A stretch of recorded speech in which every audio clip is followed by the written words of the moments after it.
Salam guru penggerak. Salam dan bahagia Bapak Ibu guru hebat. Perkenalkan, saya Nikomang Yuliani.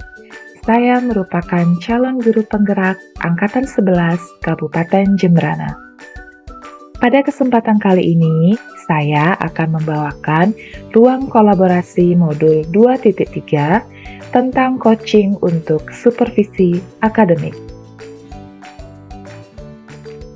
Pada ruang kolaborasi kali ini, saya berkesempatan untuk melaksanakan praktik coaching bersama dengan Ibu Nimade Mita Dian Puspita sebagai coachee. Adapun metode coaching untuk supervisi akademik merupakan salah satu metode yang bisa digunakan untuk supervisi akademik dengan menggunakan pendekatan yang berfokus pada pengembangan profesional guru melalui bimbingan dan pendampingan. Coaching bertujuan untuk membantu guru meningkatkan kompetensinya melalui refleksi diri, umpan balik konstruksif, dan strategi yang konkret. Berikut ini merupakan praktik coaching dengan alur Tirta yang saya perankan bersama dengan Ibu Mita sebagai coachee. Selamat menyaksikan. Selamat siang, Bu Mita. Selamat siang, Ibu. Gimana kabarnya hari ini, Bu Mita? Begini loh sebenarnya, Bu Ani. Ada yang mau saya obrolin begitu. Oh, jadi kita ketemu virtual hari ini karena ada yang mau Bu Mita obrolin ya. Jadi, Bu. Jadi Bu Mita mau ngobrol apa nih Bu hari ini? Sebenarnya sih masalah murid saya di sekolah sih, Bu, terutama di kelas ya. Nah, akhir-akhir ini anak-anak itu antusiasnya terlihat kurang saja gitu, Bu, pada saat mengikuti pelajaran saya begitu. Oh, berarti Bu Mita mau menceritakan tentang murid Bu Mita yang kurang antusias gitu ya Bu Mita ya selama pembelajaran Bu Mita. Iya Bu Ani, ya begitulah.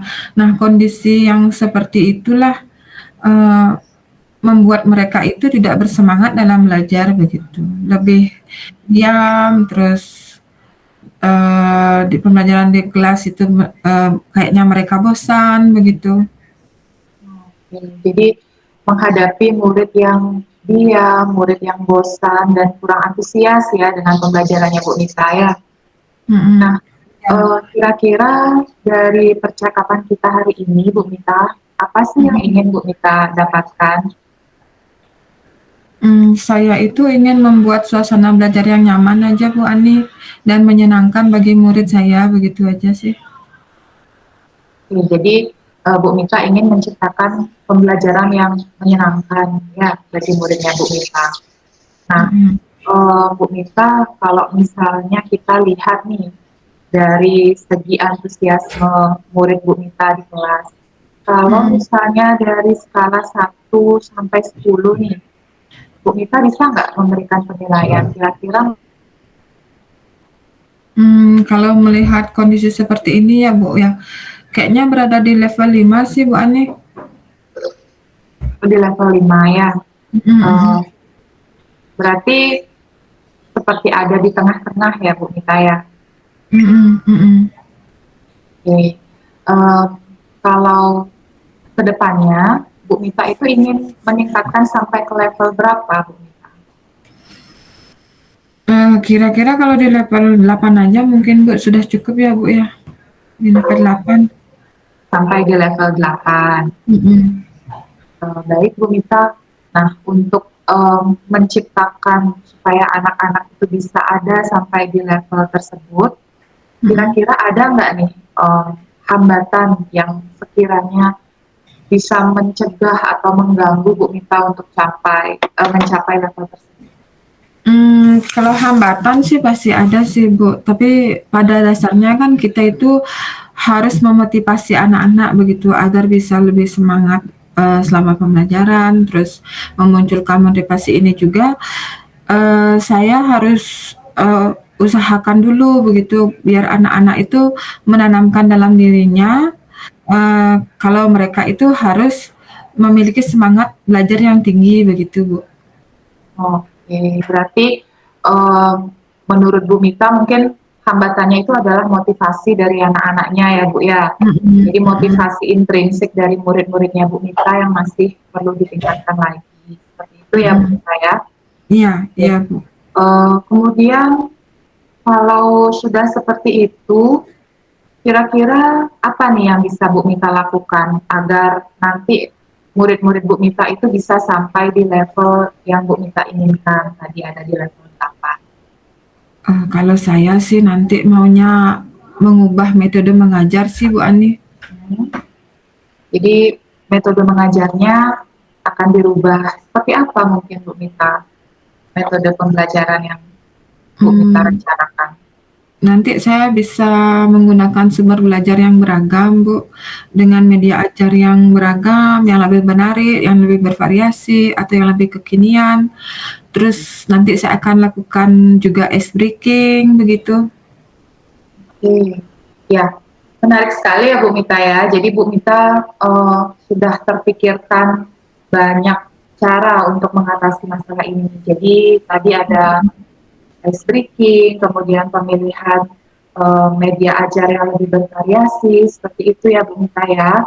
Nah, mhm. kira-kira kapan nih Bu Mita akan mulai berusaha untuk merealisasikan rencananya Bu Mita ini? Saya itu nanti pada pertemuan berikutnya, Bu Ani. Pada pertemuan Minggu berikutnya, heeh, minggu depan minggu depan. minggu depan. Heeh. Wah, semangat sekali ya Bu Mita ya. Berarti segera setelah libur ini ya, langsung Bu Mita akan Mhm. eksekusi ya.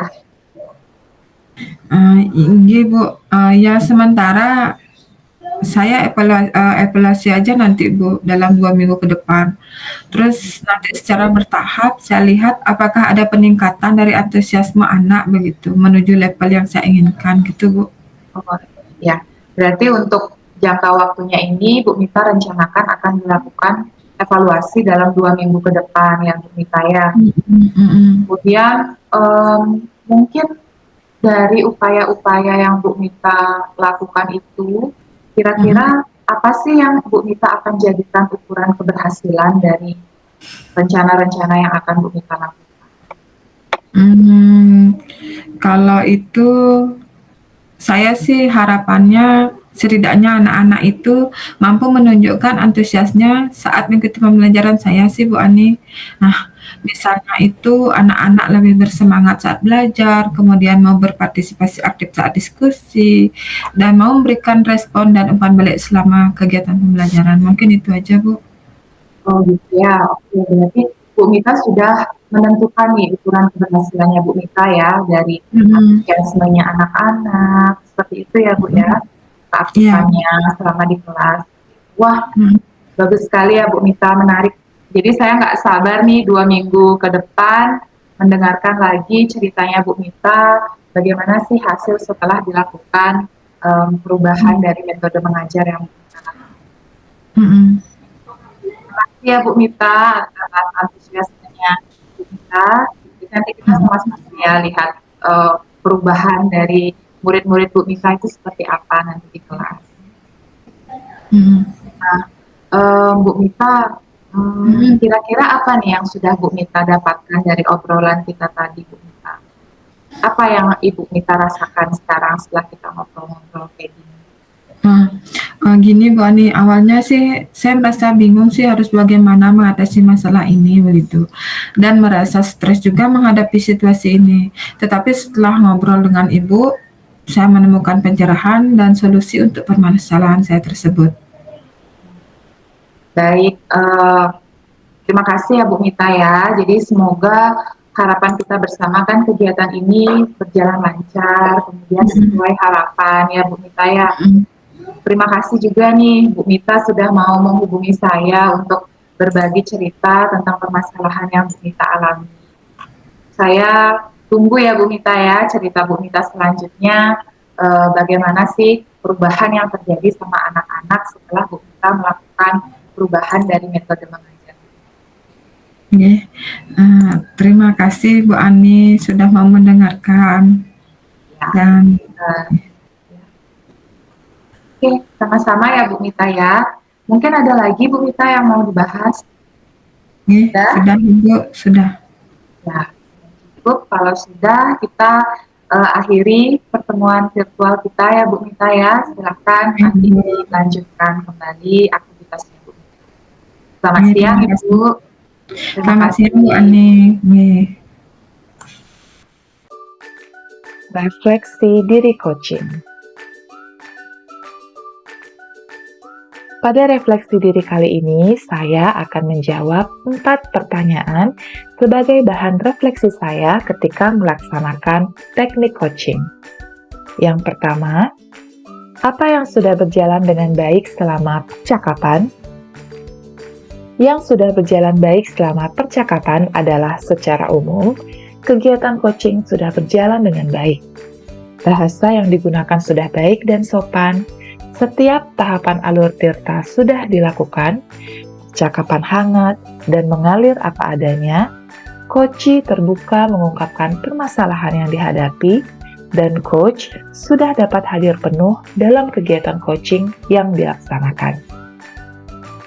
Apa yang masih perlu diperbaiki atau ditingkatkan? Yang perlu diperbaiki dan ditingkatkan adalah mengkonfirmasi setiap informasi yang disampaikan oleh coach tanpa menghakimi dan menyampaikan pertanyaan yang berbobot untuk menggali permasalahan coach. Apa yang Bapak Ibu lakukan untuk tetap dalam kondisi presence atau kehadiran penuh sebelum dan saat melakukan coaching? Yang saya lakukan untuk tetap dalam kondisi presence yaitu yang pertama, sebelum coaching, saya akan membangun suasana yang menyenangkan, mengambil posisi yang nyaman dalam melakukan percakapan, serta menerima dan menyapa coach. Saat melakukan coaching, saya akan mendengar dan menyimak dengan baik dan merespon apa yang disampaikan oleh coach, menjaga kotak mata saat berkomunikasi. Apa yang akan Ibu atau Bapak lakukan untuk memperbaiki atau meningkatkannya?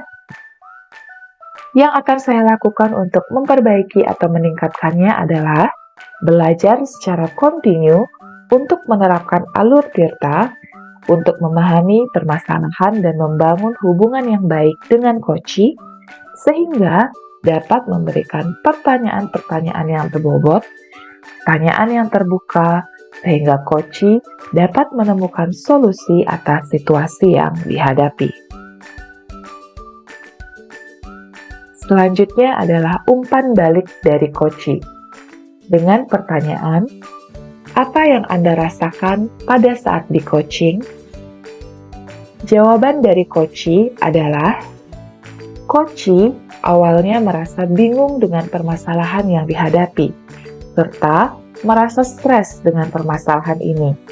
Namun, setelah mengobrol saat coaching, coach merasa senang dan lega karena mendapatkan pencerahan dan solusi untuk permasalahan tersebut dengan menggali ide dan potensi yang telah ada pada dirinya yang selanjutnya digunakan dalam memecahkan permasalahan yang dihadapi.